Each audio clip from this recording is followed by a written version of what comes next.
Today I am going to discuss the CAM pathway. It is also called crassylation acid metabolism, and after that we will discuss about light compensation point and carbon dioxide compensation point. Now सबसे पहले हम discuss करेंगे CAM pathway. तो जो CAM pathway है ये एक unique photosynthetic adaptation है सेक्युलेंट्स में और जीरोफिटिक प्लांट्स में। अब ये जो सेक्युलेंट्स होते हैं ये अपने स्टेम में वाटर को स्टोर करते हैं। तो इन प्लांट्स में जो कार्बन डाइऑक्साइड फिक्सेशन पाथवे है that is called the CAM pathway. Now इसको कैम पाथवे इसलिए बोला जाता है क्योंकि सबसे पहले इसको क्रैसुलेसी फैमिली में डिस्कवर किया गया था। नाउ जो कैम पाथवे है ये मीजोफिल सेल्स के अंदर होता है। मीन्स इसमें only one type of photosynthetic cells involve होते हैं and that are the mesophyll cells, और कोई भी सेल्स इन्वॉल्व नहीं होते। लेकिन जो कैम पाथवे है ये मेसोफिल सेल्स में दो डिफरेंट ड्यूरेशंस पे होता है।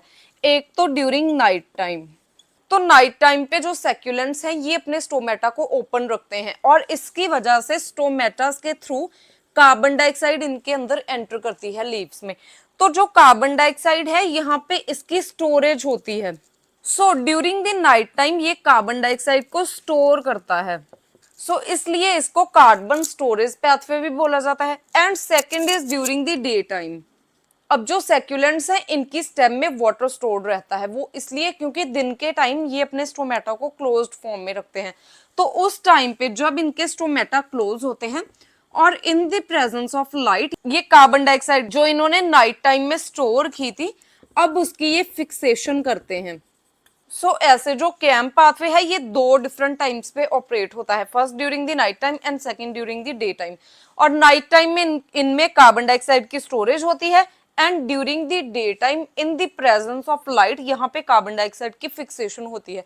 तो अब हम डिटेल में डिस्कस करेंगे कैम पाथवे। नाउ अब हम डिस्कस करेंगे CAM pathway. So this is a mesophyll cell और ये भी मेसोफिल सेल है। और नाइट टाइम जब इसके स्टोमेटा ओपन फॉर्म में होते हैं तो जो कार्बन डाइऑक्साइड है ये सेल के अंदर एंटर करती है। तो सबसे पहले सेल के साइटोसोल में जो कार्बन डाइऑक्साइड है ये बाइकार्बोनेट आयन में कन्वर्ट होती है, दैट इज HCO3 नेगेटिव। उसके बाद यहाँ पे सेल के अंदर फॉस्फोइनोल पाइरुवेट प्रेजेंट है और जब bicarbonate ion and phosphoenol pyruvate ये दोनों कंबाइन करते हैं तो यहाँ पे ऑक्सैलो एसीटेट की फॉर्मेशन होती है। और जब फॉस्फोइनोल पाइरुवेट में एक कार्बन डाइऑक्साइड ऐड होती है तो यहाँ पे जो एंजाइम यूज होता है that is called the phosphoenol pyruvate carboxylase. Now उसके बाद जो ऑक्सैलो एसीटेट है ये मैलेट में कन्वर्ट होता है और जो मैलेट है ये वैक्यूल के अंदर स्टोर हो जाता है। मैलेट को मैलिक एसिड भी बोला जाता है। So this is what happen during the night period. उसके बाद ड्यूरिंग द डे पीरियड जब लाइट प्रेजेंट होती है, दिस इज अ लाइट, और जो स्टोमेटा है ये क्लोज्ड फॉर्म में है तो यहाँ पे कोई भी कार्बन डाइऑक्साइड अंदर सेल में एंटर नहीं करेगा। लेकिन लाइट प्रेजेंट है तो लाइट के प्रेजेंस में क्या होता है कि जो मैलेट वैक्यूल्स में प्रेजेंट है ये वैक्यूल से बाहर रिमूव होता है और उसके बाद जो मैलेट है ये पाइरुवेट में कन्वर्ट होता है। Now malate is a 4 carbon structure and pyruvate is a 3 carbon structure. तो इसका मतलब है कि इस रिएक्शन में एक कार्बन डाइऑक्साइड यहाँ से रिमूव हो रही है जो कि पहले मैलेट की फॉर्म में स्टोर हुआ था। तो अब ये जो कार्बन डाइऑक्साइड है यहाँ से रिमूव हो जाएगा और ये C3 साइकिल में एंटर करेगा। और जो C3 साइकिल है which is the Calvin cycle, इसमें कार्बन डाइऑक्साइड की फिक्सेशन होती है। तो इसका मतलब है कि जो कैम पाथवे है इसमें तो ओनली मेसोफिल सेल्स ही इन्वॉल्व हो रहे हैं। तो इसमें भी जो रुबिस्को एंजाइम है ये मेसोफिल सेल के अंदर प्रेजेंट है और ये C3 साइकिल को परफॉर्म करता है for the carbon dioxide fixation. तो ये जो मैलेट से कार्बन डाइऑक्साइड एक रिमूव हुई इसकी फिक्सेशन होती है विद द C3 साइकिल और मैलेट को पाइरुवेट में कन्वर्ट करता है enzyme NADP positive malic enzyme. उसके बाद जो पाइरुवेट है ये फॉस्फोइनोल पाइरुवेट में कन्वर्ट होता है और जो फॉस्फोइनोल पाइरुवेट है ये फिर से यहाँ पे बाइकार्बोनेट आयन के साथ कंबाइन होके ऑक्सैलो एसीटेट की फॉर्मेशन करती है। तो ऐसे ये साइकिल जो है ये रिपीट होता रहता है लेकिन दो डिफरेंट टाइम्स पे रिपीट होता है। ड्यूरिंग द नाइट टाइम सबसे पहले तो कार्बन डाइऑक्साइड सेल के अंदर एंटर हो रहा है और उसके बाद ये स्टोर होता है सेल के वैक्यूल में in the form of malate. तो यहाँ पे जो कार्बन डाइऑक्साइड है इसकी स्टोरेज हो रही है लेकिन इसके बाद ड्यूरिंग द डे पीरियड जब लाइट प्रेजेंट होती है तो फोटोकेमिकल रिएक्शन परफॉर्म होती है, तो इससे NADPH और ATP की फॉर्मेशन होती है। तो ये जो NADPH एंड ATP है, इसको यूज करके जो कार्बन डाइऑक्साइड है इसकी फिक्सेशन होती है इन दी C3 साइकिल। तो यहाँ पे फिक्सेशन हो रही है कार्बन डाइऑक्साइड की और यहाँ पे स्टोरेज हो रही है। So this is all about the CAM pathway. Now अब हम डिस्कस करेंगे लाइट कंपनसेशन पॉइंट। सो इस साइड जो लाइट इंटेंसिटी है ये इंक्रीज हो रही है। Now this is the respiration rate and this is the photosynthetic rate. So जो फोटोसिंथेसिस है, फोटोसिंथेसिस के थ्रू ही कार्बन की फिक्सेशन होती है, मींस कार्बन डाइऑक्साइड की फिक्सेशन होती है। तो सबसे पहले जब लाइट की इंटेंसिटी बहुत कम होती है तो यहाँ पे कोई भी फोटोसिंथेटिक कार्बन फिक्सेशन नहीं होगा, ठीक है। अब जैसे जैसे लाइट की इंटेंसिटी इंक्रीज करती है तो जो कार्बन डाइऑक्साइड फिक्सेशन रेट है ये भी इंक्रीज करता है। तो सबसे पहले this is the respiration rate and this is the photosynthesis rate, this is the respiration rate. अब ये जो रेस्पिरेशन रेट है, इस पॉइंट तक रेस्पिरेशन ज्यादा हो रही है, मींस रेस्पिरेशन जो है ये ज्यादा हो रही है as compare to photosynthetic carbon fixation. तो इस पॉइंट तक रेस्पिरेशन हो रही है, लेकिन जो ये वाला पॉइंट है, इस पॉइंट पे जो रेस्पिरेशन रेट है और जो photosynthetic carbon dioxide fixation rate है ये दोनों इक्वल हैं। तो इसका मतलब है कि जो इस लाइट की इंटेंसिटी में रेस्पिरेशन और फोटोसिंथेसिस इक्वल अमाउंट में हो रही है। तो इस पॉइंट को हम बोलते हैं लाइट कंपनसेशन पॉइंट।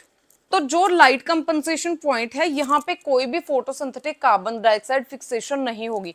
अब इसके आगे जब लाइट की इंटेंसिटी और ज्यादा इंक्रीज करती है तो जो कार्बन डाइऑक्साइड फिक्सेशन रेट है ये भी इंक्रीज करता है, मींस कि कार्बन डाइऑक्साइड फिक्सेशन जो है ये लाइट की इंटेंसिटी पे डिपेंड करती है।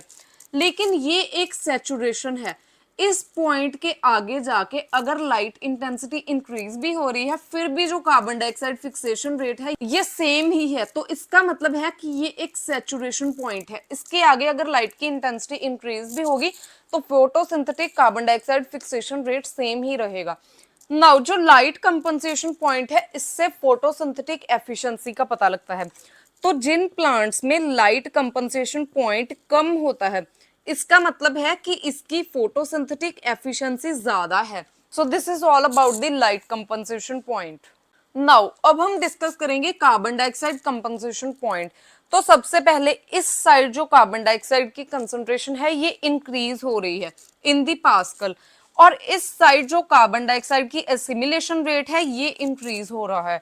So this is the respiration rate. और जब प्लांट्स में रेस्पिरेशन होती है तो जो कार्बन डाइऑक्साइड है ये रिलीज होती है इन्वायरमेंट में, and this is the photosynthesis rate. और जब फोटोसिंथेसिस होती है तो यहाँ पे कार्बन डाइऑक्साइड की फिक्सेशन होती है। Now this is called the carbon dioxide compensation point. इसका मतलब है कि इतनी कार्बन डाइऑक्साइड की कंसंट्रेशन पे जो फोटोसिंथेसिस रेट है और रेस्पिरेशन रेट है ये दोनों इक्वल हैं, मींस इस पॉइंट पे रेस्पिरेशन के थ्रू जो कार्बन डाइऑक्साइड का रिलीज और कार्बन डाइऑक्साइड लॉस हो रहा था ये बिल्कुल नहीं होगा इस पॉइंट पे। तो इस पॉइंट को हम बोलते हैं कार्बन डाइऑक्साइड कंपनसेशन पॉइंट। अब लाइट कंपनसेशन पॉइंट में लाइट की कंसंट्रेशन पे हम देखते थे, लेकिन यहाँ पे हम देखते हैं कार्बन डाइऑक्साइड की कंसंट्रेशन पे। तो ये कंसंट्रेशन है इसमें, यहाँ पे फोटोसिंथेसिस और रेस्पिरेशन ये दोनों इक्वल हैं और कार्बन डाइऑक्साइड का कोई भी लॉस नहीं होगा प्लांट से। इसके बाद अब हम डिस्कस करेंगे carbon dioxide compensation point for C3 and C4 plants. Now सबसे पहले जो C3 प्लांट्स हैं इनका कार्बन डाइऑक्साइड कंपनसेशन पॉइंट है 30 to 70 ppm, लेकिन जो C4 प्लांट्स हैं इनका कार्बन डाइऑक्साइड कंपनसेशन पॉइंट बहुत कम होता है C3 प्लांट से। इनका कार्बन डाइऑक्साइड कंपनसेशन पॉइंट है only 10 ppm। So this graph is for C3 plants and this is for C4 plants. अब जो C4 प्लांट्स हैं इनमें कार्बन डाइऑक्साइड कंपनसेशन पॉइंट इसलिए कम है क्योंकि ये एक यूनिक मैकेनिज्म यूज करते हैं जिसके साथ कि जो सेल के अंदर कार्बन डाइऑक्साइड का लेवल है ये इंक्रीज्ड ही रहता है हर टाइम। तो इसलिए इनके अंदर कार्बन डाइऑक्साइड जो है इसका लेवल इंक्रीज रहता है and it is also called the carbon dioxide enrichment cycle. तो इसलिए हर टाइम जो है कार्बन डाइऑक्साइड अवेलेबल रहती है, तो इसलिए इसका कार्बन डाइऑक्साइड कंपनसेशन पॉइंट बहुत लेस है। तो C4 प्लांट जो है ये ज्यादा एफिशिएंट हैं C3 प्लांट से। सो this is all about the carbon dioxide compensation point. If you find the content useful, please like and share the video and subscribe my channel Biology on Earth. And if you have any queries, please ask in comment section.